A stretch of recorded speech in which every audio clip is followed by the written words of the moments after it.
se de fato os Estados Unidos avançarem num enfraquecimento da OTAN, numa diminuição do seu peso, da sua importância, acomodando a Rússia e tal, isso necessariamente vai colocar a Europa numa lógica de uma economia de guerra, numa economia em que tem que lidar com os problemas de vulnerabilidade. Porque daí passa a economia, as economias nacionais vão ter que responder a esse dilema. Né? Se você tem questão de problemas de segurança energética, segurança alimentar, se você tem vulnerabilidades monetárias financeiras na sua inserção no sistema internacional, se você tem vulnerabilidades tecnológicas, de acesso a tecnologias de ponta, sobretudo tecnologias críticas, tudo isso vai entrar como uma agenda prioritária.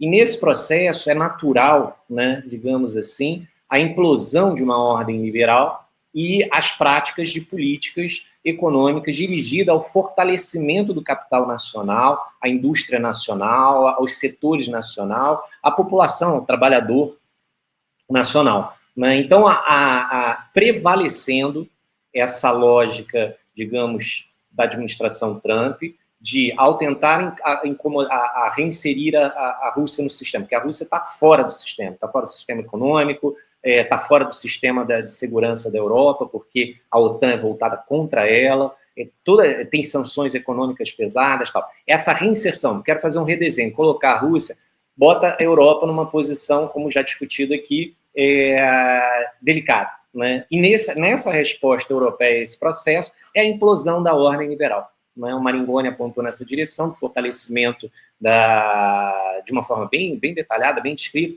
então, do fortalecimento da extrema-direita. Né? E a extrema-direita, nessas horas, ela opera, digamos assim, com uma objetividade, um pragmatismo, do ponto de vista da defesa do interesse nacional, às vezes até mais, digamos assim, compromissos com uma ideia de uma ordem econômica liberal, de mercados integrados e tal. E não tem como, aí eu tenho uma divergência profunda com meus colegas economistas, de achar que a economia é um processo que vai à revelia desse jogo geopolítico maior, porque, havendo essas dinâmicas geopolíticas, elas se impondo e avançando e tensionando, não tem como os mercados operarem de acordo com o que eles gostariam que fosse. A necessidade de impor controles capitais ou usar tarifas comerciais como instrumento dessa nova disputa, né, ela acaba sendo algo que tem um peso maior e, obviamente, significa, do outro lado, essa desmontagem de um sistema que as pessoas naturalizaram, né? Que, digamos assim, você pode aplicar na Bolsa de Paris, aí você pode tirar, jogar para Londres, enviar para Frankfurt, voltar para um paraíso fiscal em outro lugar. Essa lógica, ela vai, digamos assim, ela não combina com uma economia de guerra, ou com uma economia de guerra no sentido de os países terem que lidar com suas vulnerabilidades maiores, né? Então, a necessidade de você fazer essa coisa.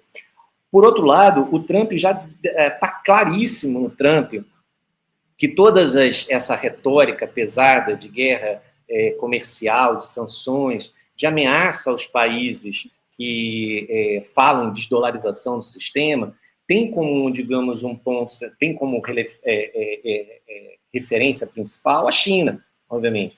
A China já, em termos de PIB, tem 19% do PIB em termos de paridade de poder de compra. Os Estados Unidos tem 15%, mais ou menos. Entre os dois tem uma Alemanha, né? A Rússia tem 3,5%. A China, né, em termos do produto industrial mundial, ela tem mais de 30%. Os Estados Unidos tem 15%, 14%, 16%, alguma coisa assim. A China domina das 60 e poucas tecnologias críticas, ela domina umas 57%, mais ou menos 90% das tecnologias críticas ela já domina. Então, assim, a posição chinesa econômica é enorme. Os Estados Unidos já perderam já estão numa posição de quem já foi ultrapassado. E, nesse sentido, a lógica trumpista não é competir via mercado, é bloquear a China. E, para isso, os instrumentos de Estado.